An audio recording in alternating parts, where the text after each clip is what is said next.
Hello, my name is Catherine Icharaldi, and this is my week 1 journal entry.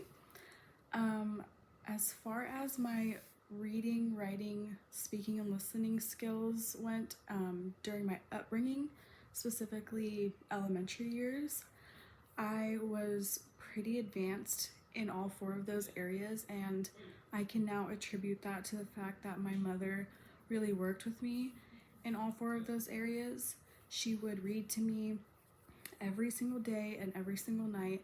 I had a big, home library, I guess, with age appropriate, reading level appropriate books that I would work on, and I quickly became advanced, especially in reading. I think I was reading at an 8th grade level in 4th grade, and by the time I was in 5th grade, I was reading at a 9th grade level, so I felt very confident in my reading, writing, speaking, and listening skills. For me, they advanced very naturally and very easily. I don't remember ever struggling with that, and that just continued to build on through middle school and high school. As far as biases go and my world views go, I think obviously when I was a lot younger, like in my elementary age years, I thought that those skills, reading, writing, listening, speaking skills, came naturally to everybody. And if they didn't, then they just weren't trying hard enough, or they weren't putting in the effort. And I can fully understand now how wrong that is, and that is just not the case for everybody, and some people have to put a lot of extra work into what they do to be proficient at those things.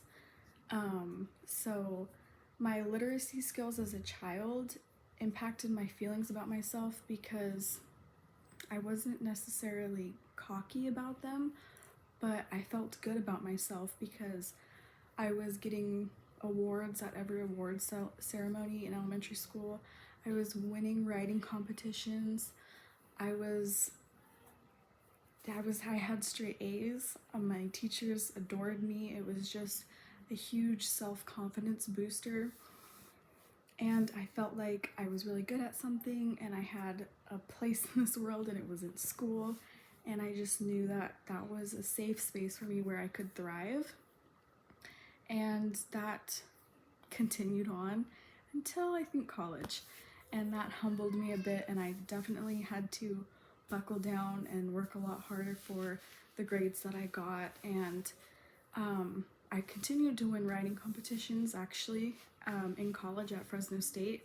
And so it was at Fresno State in my college years where I began to get imposter syndrome. And so I would enter into these competitions, and that would be like my validation of okay, I do belong here. I am still good at this. I can still do that. I still want to be a teacher.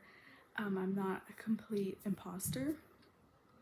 My approach to literacy in my teaching and my content area. So my content area is English because it has always come so naturally to me, and it's genuinely fun for me, and I genuinely enjoy it.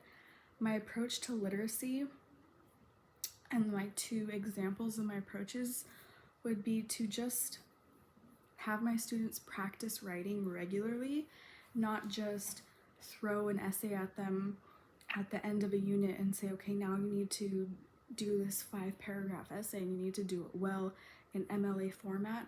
I think even if they're just doing quick writes or just brainstorming something, and they just can have at least 5 minutes every class period to write something and just practice writing, it will do a lot for them as far as their writing skills go.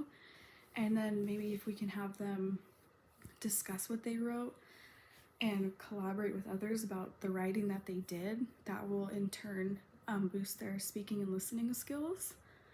And as far as reading goes, this is a really big one for me because I'm still an avid reader, and I read for enjoyment and for fun.